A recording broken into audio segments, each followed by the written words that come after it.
नमस्कार, मैं हूं पूजा सिंह और आप देख रहे हैं आर्यन टीवी नेशनल। चलिए खबरों की शुरुआत करेंगे देश और दुनिया की तमाम बड़ी खबरों के साथ। तो वहीं आंध्र प्रदेश के विशाखापट्टनम में इंटरनेशनल फ्लीट रिव्यू 2026 का भव्य आयोजन हुआ, जिसमें देश की राष्ट्रपति द्रौपदी मुर्मू ने हिस्सा लिया। इस अवसर पर उन्होंने नौसेना की ताकत और अंतर्राष्ट्रीय समुद्री सहयोग पर अपने विचार साझा किए।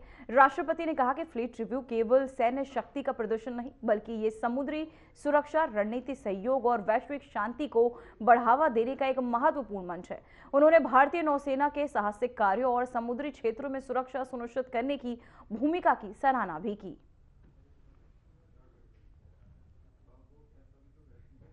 तो वहीं राष्ट्रपति ने फ्लीट रिव्यू में इस दौरान भाग भी लिया, साथ ही उन्होंने मंच से सभी को संबोधित भी किया। तो वहीं नौसेना की ताकतों से सबको अवगत भी कराया। वहीं आंध्र प्रदेश के विशाखापट्टनम में इंटरनेशनल फ्लीट रिव्यू 2026 का भव्य आयोजन हुआ, जिसमें देश की राष्ट्रपति द्रौपदी मुर्मू ने भी हिस्सा लिया। इस अवसर पर उन्होंने नौसेना की ताकत और अंतर्राष्ट्रीय समुद्री सहयोग पर अपने विचार साझा किए। राष्ट्रपति ने कहा कि फ्लीट रिव्यू केवल सैन्य शक्ति का प्रदर्शन नहीं है, बल्कि ये समुद्री सुरक्षा, रणनीतिक सहयोग और वैश्विक शांति को बढ़ावा देने का एक महत्वपूर्ण मंच भी है। उन्होंने भारतीय नौसेना के साहसिक कार्यों और समुद्री क्षेत्रों में सुरक्षा सुनिश्चित करने की भूमिका की सराहना भी की।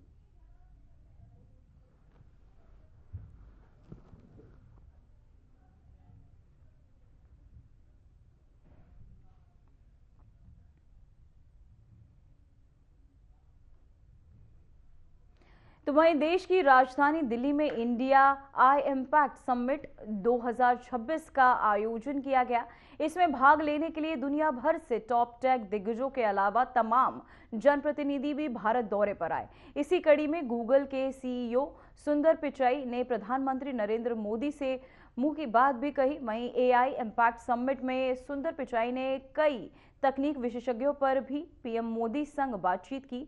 तो वहीं दिल्ली के हैदराबाद हाउस में प्रधानमंत्री नरेंद्र मोदी के कोशिकीय मैं आपको बता दें क्रोएशिया के प्रधानमंत्री आजेंद्र प्लेनकोविच से अहम द्विपक्षीय मुलाकात की। इस मुलाकात के दौरान दोनों नेताओं ने भारत क्रोएशिया और से संबंधों को और मजबूत करने, व्यापार, निवेश और तकनीक सहयोग के अवसरों पर भी चर्चाएं की। तो वहीं आपकी टीवी स्क्रीन पर ये तस्वीरें, जहां क्रोएशिया के प्रधानमंत्री से पीएम नरेंद्र मोदी की अहम मुलाकात, गूगल के सीईओ से भी इस दौरान मुलाकात करते नजर आए प्रधानमंत्री। तो वहीं मुंबई के गेटवे ऑफ इंडिया पर प्रधानमंत्री नरेंद्र मोदी और फ्रांस के राष्ट्रपति इमैनुअल मैक्रों ने भव्य समारोह के साथ India France year of innovation 2026 का उद्घाटन किया।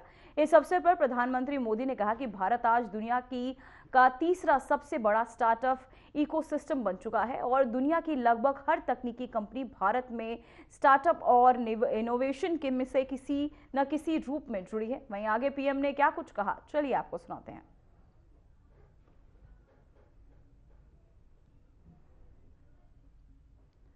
तो वहीं आपको बताते चले, स्टार्टअप को लेकर बोलते नजर आए प्रधानमंत्री। India France year of innovation, इस दौरान इस विषय पर चर्चाएं भी की गई। मुंबई के गेटवे ऑफ इंडिया पर प्रधानमंत्री नरेंद्र मोदी और फ्रांस के राष्ट्रपति इमैनुअल मैक्रों ने भव्य समारोह के साथ India France year of innovation 2026 का उद्घाटन किया।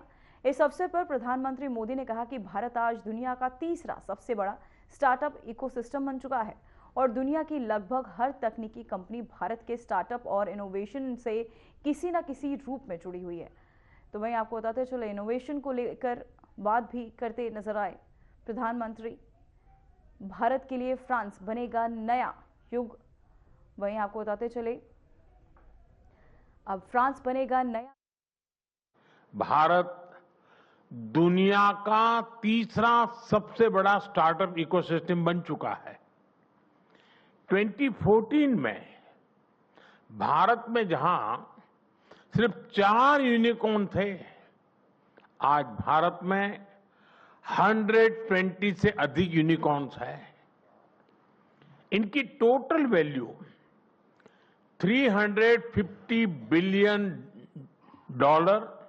से अधिक या लगभग 300 बिलियन यूरो है। आज दुनिया की करीब करीब हर बड़ी टेक्नोलॉजी कंपनी भारत के स्टार्टअप भारत के इनोवेशन से किसी न किसी रूप में जुड़ी हुई है। फ्रेंड, बीते एक दशक में हमने स्कूलों से लेकर इंडस्ट्रीज तक इनोवेशन के लिए एक कंड्यूसिव इकोसिस्टम तैयार किया है। स्कूलों में अटल टिंकरिंग लैब से लेकर मेंटरशिप, स्कॉलरशिप और स्टार्टअप कैपिटल तक आज एक सशक्त नेटवर्क मौजूद है।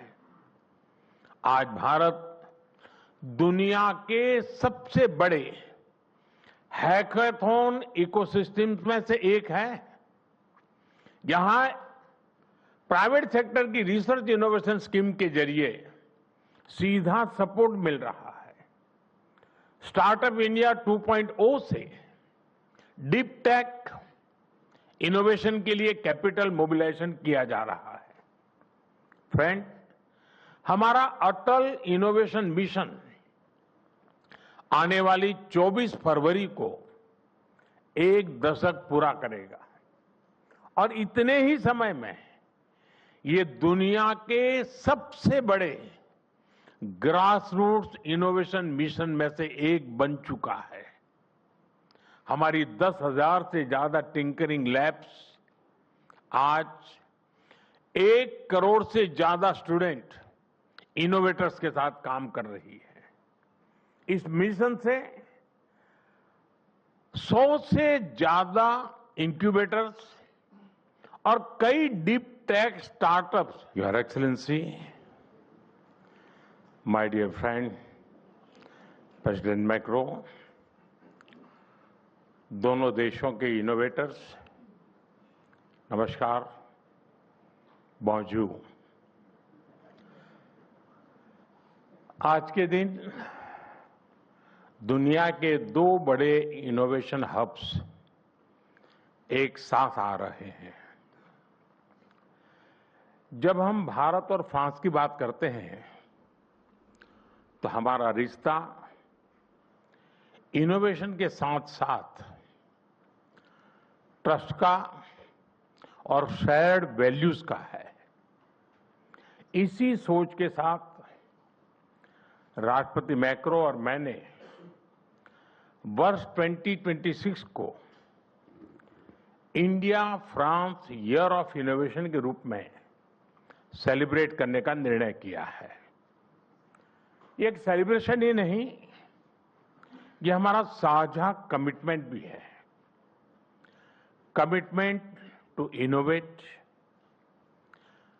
Commitment to lead. Friends, Bharat और फ्रांस ने अनेक स्ट्रेटेजिक टेक्नोलॉजी सेक्टर्स में मिलकर काम किया है। इससे हमारा जो आपसी भरोसा मजबूत हुआ है, उसने हमारे रिश्तों को स्पेशल ग्लोबल स्ट्रेटेजिक पार्टनरशिप के अहम पड़ाव तक पहुंचाया है। आने वाले समय में हर सेक्टर में हमारी कलेक्टिव क्रिएटिविटी पूरे विश्व का बेहतर भविष्य सुनिश्चित करेगी। फ्रेंड, भारत अपनी हजारों वर्षों की यात्रा में मैथ्स, मेडिसिन, मेटलर्जी और आर्किटेक्चर जैसे अनेक क्षेत्रों में मानव कल्याण के लिए इनोवेट करता रहा है और अब 21वीं सदी में भी भारत के युवा इनोवेट फॉर ग्लोबल गुड की उस यात्रा पर तेजी से आगे बढ़ रहे हैं। आप देखिए, भारत के वाइब्रेंट स्टार्टअप इकोसिस्टम से लेकर के हमारी वर्ल्ड क्लास रिसर्च लैब्स तक एक नया कैन डू ऑप्टिमिज्म उभर रहा है।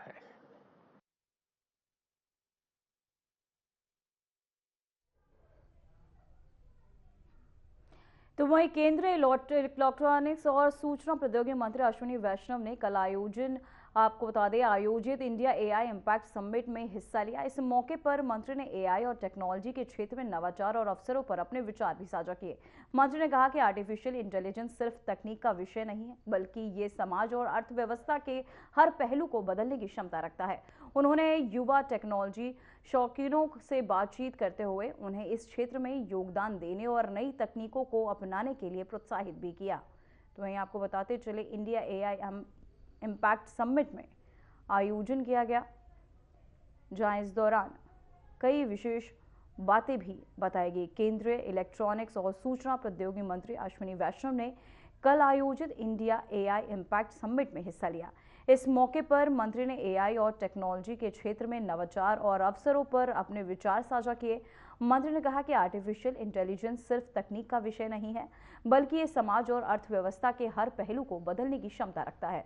उन्होंने युवा टेक्नोलॉजी शौकीनों से बातचीत करते हुए उन्हें इस क्षेत्र में योगदान देने और नई तकनीक को अपनाने के लिए प्रोत्साहित भी किया।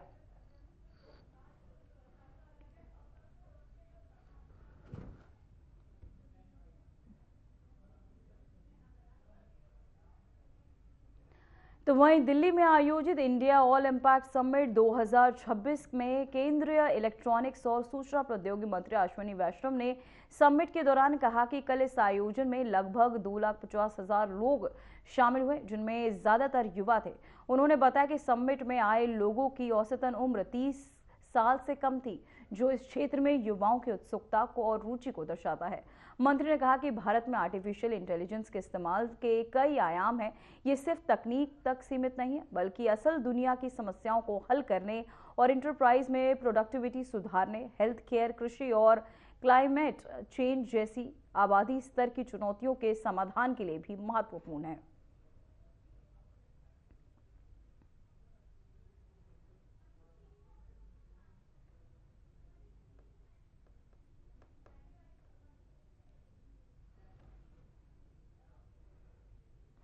तो वहीं बेंगलुरु में आयोजित 6th India France Emmanuel defence dialogue में रक्षा मंत्री राजनाथ सिंह ने कहा कि भारत फ्रांस के रणनीतिक स्वायत्तता और एक मजबूत यूरोपियन डिफेंस पोजीशन के प्रति अपनी प्रतिबद्धता की सराहना करता है। मंत्री ने बताया कि हाल ही में इंडिया ईयू और सुरक्षा और रक्षा साझेदारी ने दोनों पक्षों के सामूहिक जुड़ाव को और गहरा कर दिया है।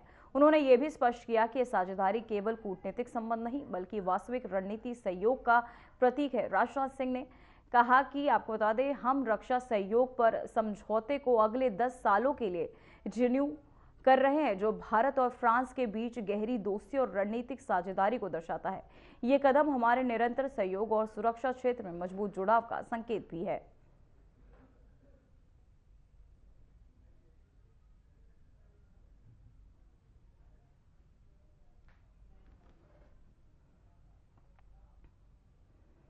तो वहीं दिल्ली में आयोजित इंडिया एआई इम्पैक्ट समिट 2026 में केंद्रीय मंत्री मनोहर लाल ने विशेष पवेलियन का उद्घाटन किया। इस अवसर पर मंत्री ने कहा कि यह पवेलियन आर्टिफिशियल इंटेलिजेंस और तकनीकी नवाचार को प्रदर्शित करने के लिए एक महत्वपूर्ण मंच है। मंत्री ने बताया कि इस पवेलियन में एआई के विभिन्न अनुप्रयोगों जैसे हेल्थ केयर, कृषि, शिक्षा और उद्योग के इस्तेमाल को दिखाया गया है। उन्होंने कहा कि ये पहल युवा वैज्ञानिकों और स्टार्टअप्स को अपने नवाचार और टेक्नोलॉजी प्रोजेक्ट्स को प्रदर्शित करने का अवसर देती है।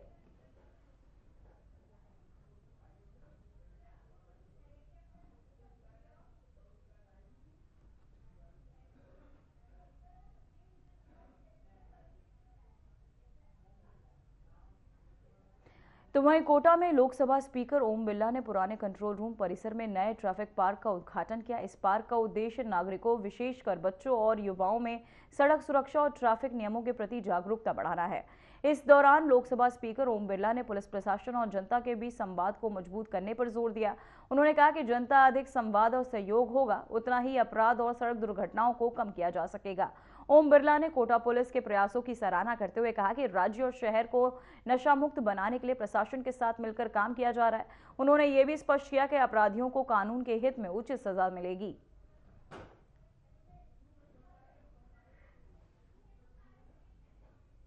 रेंज पुलिस ने भी जनता से संवाद, चर्चा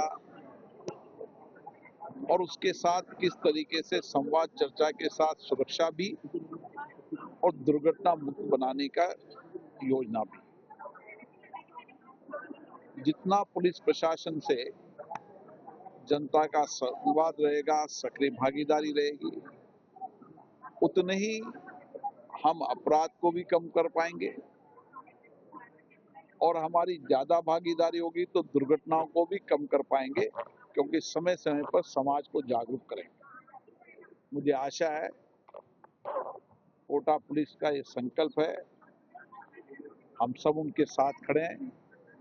कोटा को नशा मुक्त भी करेंगे, कोटा को सट्टे और ऐसी गतिविधियों से मुक्त भी करेंगे और अपराधियों को भय हो और जो अपराध करेगा उसको, अपराधी को उसको सजा मिलेगी, ये इसकी सुव्यवस्थित व्यवस्था भी करेंगे। दुर्घटना रोकने के लिए जहां पर दुर्घटना में हमारे नौजवान, ज्यादा दुर्घटना होती है तो नौजवानों की मृत्यु या घायल ज्यादा होते हैं, हम किस तरीके से जो ब्लैक स्पॉट है वहां पर ऐसी कार्य योजना बनाए कि वहां दुर्घटना रोका जा सके और समाज को जितना जागरूक करेंगे उतनी दुर्घटना कम होगी। मैं लोगों से अपील करता हूं कि हमारे नौजवान बच्चे दुर्घटना में कहीं उनकी जिंदगी चली जाती, कहीं घायल हो जाते हैं, हम विशेष रूप से सुरक्षा का इंतजाम करें और सड़क पर चलते समय हमें सारी सड़क सुरक्षा के व्यापक जानकारी होनी चाहिए ताकि हम दुर्घटना से बच सकें। तो वहीं उत्तराखंड के मुख्यमंत्री पुष्कर सिंह धामी ने हाल ही में आयोजित मुख्यमंत्री चैंपियनशिप ट्रॉफी 2025-26 के भव्य समापन समारोह में भाग किया। वहीं इस आयोजन को सिर्फ एक प्रतियोगिता का अंत नहीं बल्कि राज्य में खेल के क्षेत्र में उज्जवल भविष्य की शुरुआत भी कहा गया। मुख्यमंत्री ने कहा कि इस ट्रॉफी ने गांव-गांव और पहाड़ों क्षेत्रों में छिपी हुई प्रतिभाओं को सामने लाने का एक महत्वपूर्ण मंच प्रदान किया है। उन्होंने खिलाड़ियों को प्रोत्साहित करते हुए कहा कि राज्य में खेल को नई पहचान देने के लिए ये पहल लगातार जारी रहेगी। मुख्यमंत्री धामी ने भी उल्लेख किया कि खेलों के माध्यम से न केवल युवाओं का विकास होगा बल्कि इससे स्थानीय प्रतिभाओं को भी राष्ट्रीय और अंतर्राष्ट्रीय स्तर पर अवसर मिलेंगे। उन्होंने उम्मीद जताई कि आने वाले वर्षों में उत्तराखंड और अधिक खिलाड़ियों और खेल आयोजनों का केंद्र बनेगा। भाइयों बहनों, ये मुख्यमंत्री चैंपियनशिप ट्रॉफी का ये भव्य समापन केवल एक प्रतियोगिता का अंत नहीं है बल्कि उत्तराखंड के उज्जवल भविष्य के खेल की शुरुआत है, जिसके आप सभी सहभागी बन रहे हैं। यह आयोजन हमारे गांव-गांव, न्याय पंचायतों और दूरस्थ पहाड़ी क्षेत्रों में छिपी खेल प्रतिभाओं को आगे लाने का एक सशक्त माध्यम बन गया है। खेल महाकुंभ के रूप में जो एक बीज लगाया गया, एक बीज जो बोया गया, वह आज एक मजबूत विशाल वट वृक्ष बनकर हमारे सामने खड़ा है, जिसकी छाया में आज लाखों युवा खिलाड़ी अपने सपनों को। तो वहीं मध्य प्रदेश विधानसभा में पेश हुए 2026-27 के बजट ने साफ संकेत दिया है कि मोहन सरकार अब घोषणाओं से आगे बढ़कर लक्ष्य आधारित आर्थिक विस्तार पर जोर दे रही है। वित्त मंत्री जगदीश देवड़ा ने बजट भाषण में से प्रधानमंत्री के विकसित भारत के विजन से जुड़ा दस्तावेज बताया है। हर हाथ को काम, हर युवा को रोजगार, हर नारी को न्याय को सरकार का केंद्रीय संकल्प दोहराया। वहीं मुख्यमंत्री मोहन यादव के नेतृत्व में ये तीसरा बजट है जो 2047 तक विकसित एमपी और राज्य की अर्थव्यवस्था को $2 ट्रिलियन के लक्ष्य की दिशा में कदम के रूप में प्रस्तुत किया गया। सबसे युवा राज्य मध्य प्रदेश है, तो युवाओं के लिए रोजगार के लिए भी पर्याप्त प्रावधान किए हैं। हमारे विकास के सभी पैमानों के लिए एयरपोर्ट से लगा करके नए प्रकार के ग्रीनफील्ड रोड बनाने तक, नए कॉलेज और नई सांदीपनी विद्यालय से लगा करके नए हॉस्पिटलों तक, मेडिकल कॉलेज से लगा करके सभी प्रकार के इंडस्ट्रियों तक, सभी प्रकार के एविएशन के प्रोत्साहन फलस्वरूप हमारा राज्य एकमात्र राज्य है जहां हेली सर्विस के आधार पर भी हम पर्यटकों को अपने से जोड़ करके उनके लिए बीमार है तो एयर एम्बुलेंस, और घूमने आए तो उनके लिए हेलीकॉप्टर की सुविधा भी दे रहे हैं। और जहाँ हेलीकॉप्टर की सुविधा दे रहे हैं वहाँ प्लेन की सुविधा भी दे रहे हैं। और प्लेन की टिकट के लिए आमतौर पर जैसे उत्तराखंड के अंदर अगर 3 मिनट का वायुयान सेवा या हेलीकॉप्टर सेवा में व्यक्ति बैठता है तो लगभग 15 से 20 हजार रुपया उसको लगते हैं। उसके उलट हमारे यहाँ 45 मिनट की यात्रा में हम केवल उससे 1/10 ले रहे हैं, बाकी का सारा पैसा हमारी तरफ से दे रहे हैं।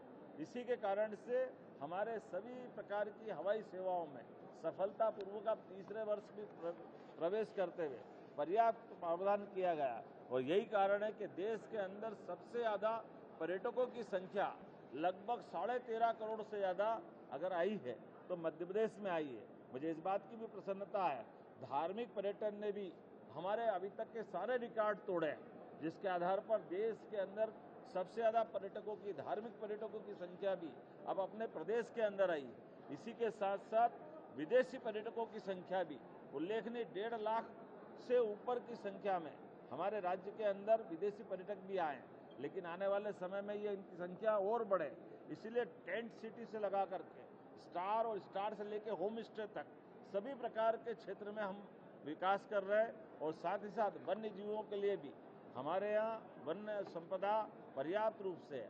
मुझे आज की ही आपको जानकारी देते हुए आनंद है, हमारा चीता परिवार और बढ़ रहा है। आज नए चीतकों के नए शावकों का आपने सबने दर्शन किए होंगे। हम सब महसूस कर रहे हैं कि हमारे पास 35 से संख्या बढ़कर 38 हो रही है। और 8 वयस्क चीते बोत्सवाना से इसी महीने आने वाले हैं। एक एक करके सभी प्रकार के वन्य प्राणी, और इसी महीने कोशिश कर रहे हैं जंगली भैंसा जो लगभग हमारे यहाँ 100 साल पहले विलुप्त हुआ है, असम से वो भी आने वाला है। पर्याप्त धनराशि का प्रबंधन करते हुए हमने बजट में इस बात का प्रावधान भी किया है कि जब हमारे जंगल में जानवर बढ़ रहे हैं तो जानवरों के साथ सहवास के आधार पर बफर जोन में जो आवासीय बस्तियां हमारे ग्रामीण अंचल के लोग रहते हैं उनकी सुरक्षा के लिए भी फेंसिंग का पर्याप्त प्रावधान रखा है। एक तरफ हम जनजागृति के काम कर रहे हैं, उनके लिए आकाशवाणी की सुविधा दे करके अगर हाथियों का दल भी आ रहा है तो जंगल में हाथियों के दल के मूवमेंट के आधार पर वनवासियों के साथ हमारे ग्रामीण वासियों को भी सूचना दे करके जंगल के जानवर भी सुरक्षित रहे और मानव भी सुरक्षित रहे। ऐसे कई प्रकार के हम काम कर रहे हैं। उम्मीद कर रहे हैं कि विकास के इस क्रम में लगातार हम आप सब मिलकर के यशस्वी प्रधानमंत्री के नेतृत्व में आगे बढ़ते रहेंगे। एक बार फिर वित्त मंत्री, हमारे वित्त विभाग के सभी अधिकारियों ने काफ़ी मेहनत करके अच्छा बजट बनाया है। मैं आपके माध्यम से उनको सबको भी बधाई देता हूँ।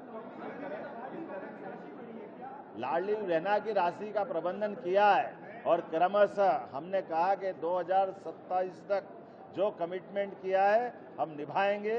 किसी भी लाडली बहना को राशि से वंचित नहीं होने देंगे और निर्धारित लक्ष्य तक प्राप्त करेंगे। गरीबी से लड़ने का, युवाओं को हौसला दिलाने का और इसी आधार पर समृद्धि का मार्ग धारण करने का संकल्प हमारा है।